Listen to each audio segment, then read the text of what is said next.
तो इसे समझने के लिए बच्चों हमें समझना पड़ेगा कि आपका लाइन ऑफ साइट क्या होता है और हॉरिजॉन्टल लाइन क्या होता है। जैसे मैं आपको देख रहा हूं, जैसे मैं आपको इस तरह देख रहा हूं, तो इसे हमें क्या बोलते हैं, हॉरिजॉन्टल लाइन। इसे क्या बोलते हैं हम लोग, हॉरिजॉन्टल लाइन। अब या तो मैं अपने सर को ऊपर उठाऊंगा या अपने सर को नीचे झुकाऊंगा। जब मैं ऊपर उठा रहा हूँ सर को, तो उसे हम लोग क्या बोलते हैं, एंगल ऑफ एलिवेशन। और जब मैं नीचे झुका रहा हूँ, इसका मतलब क्या हो रहा है सर, आप डिप्रेशन में चले गए क्या सर? आप क्या बोलोगे मुझे देखकर? अगर कोई इंसान सर झुकाया हुआ होगा तो उसे आप क्या बोलोगे कि ये तो बंदा डिप्रेशन में चला गया। तो डिप्रेशन का मतलब क्या हो गया सर, जब हम यहाँ से देख रहे हैं ये हमारा हॉरिजॉन्टल लाइन हो गया, ठीक है ना। और जब अपने सर को उठा रहे हैं ऊपर देखने के लिए, तो उसे हम लोग क्या बोलते हैं sir, angle of elevation. Angle of elevation मतलब ये जो हॉरिजॉन्टल लाइन होता है, और ये जो इसे हम क्या बोलते हैं, लाइन ऑफ साइट। ये क्या होता है, लाइन ऑफ साइट मतलब किस कहाँ पे हम लोग, साइट मतलब क्या होता है, देखना, किस कहाँ पे हम लोग देख रहे हैं सर, लाइन ऑफ साइट क्या है। तो ये जो हॉरिजॉन्टल लाइन से जब हम लोग ऊपर देखते हैं तो उसे हम लोग क्या बोलते हैं, एंगल ऑफ एलिवेशन। और जब नीचे देखते हैं तो उसे हम लोग क्या बोलते हैं, एंगल ऑफ डिप्रेशन। बहुत ही सिंपल है। यहाँ पे मैंने आपको बताया गया है, देखो यहाँ पे क्या है डेफिनेशन बच्चों, डेफिनेशन इसका है, the angle of elevation of the point view is angle found by, किससे किससे सर, किससे angle found by, lines of site, line of site, line of site with the horizontal, with the horizontal. जैसे आप यहाँ पे खड़े हो बच्चों, और आप यहाँ पे आप देख रहे हो, आपकी आंख है, आप क्या देख रहे हो, ऊपर देख रहे हो, तो इसे हम लोग क्या बोलते हैं, इसे हम लोग क्या बोलते हैं, लाइन ऑफ साइट। क्या बोलते हैं, line of site.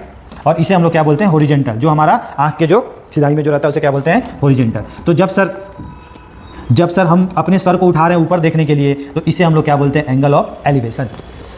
Horizontal when the point being view above the horizontal level, जब हम लोग above the horizontal level. The case when we raise our head to look at the object, मतलब अपने head को क्या करते हैं, जब सर हम ऊपर उठाते हैं देखने के लिए, तो इसे ही हम लोग क्या बोलते हैं, एंगल ऑफ एलिवेशन। इसे ही हम लोग क्या बोलते हैं, ये हमारा लाइन ऑफ साइट, ये हॉरिजॉन्टल लाइन, और ये हमारा क्या हो गया, एंगल ऑफ एलिवेशन। समझ में आ गया, छोटी सी चीजें हैं, थ्योरी के नाम पे इस चैप्टर में बस इतना ही है, ठीक है, एंगल ऑफ एलिवेशन और एंगल ऑफ डिप्रेशन। तो नेक्स्ट हम देखते हैं कि नेक्स्ट हमारा क्या है, नेक्स्ट हमारा है बच्चों, नेक्स्ट हमारा क्या है, angle of depression. Angle of depression मैंने बताया कि जब लाइन ऑफ हॉरिजॉन्टल लाइन और लाइन ऑफ साइट, देखो यहाँ पे लिखा हुआ है ना, the angle of depression of a point on the object being view is the angle form, कौन सा angle sir, angle form by the line of site with horizontal when the point is below the horizontal level. जो sir हमारा ये, जब हम यहाँ पे खड़े हों, ये हमारा क्या हो गया, हॉरिजॉन्टल हो गया। जब ऊपर देख रहे हैं तो इसे हम क्या बोलते थे, एंगल ऑफ एलिवेशन। और जब सर हम नीचे देख रहे होंगे, नीचे देख रहे होंगे, मान लो सर यहाँ पे किसी ऑब्जेक्ट को हम देख रहे हैं, यहाँ पे हम किसी ऑब्जेक्ट को देख रहे हैं, ये हम किसी इंसान को देख रहे हैं, ठीक है,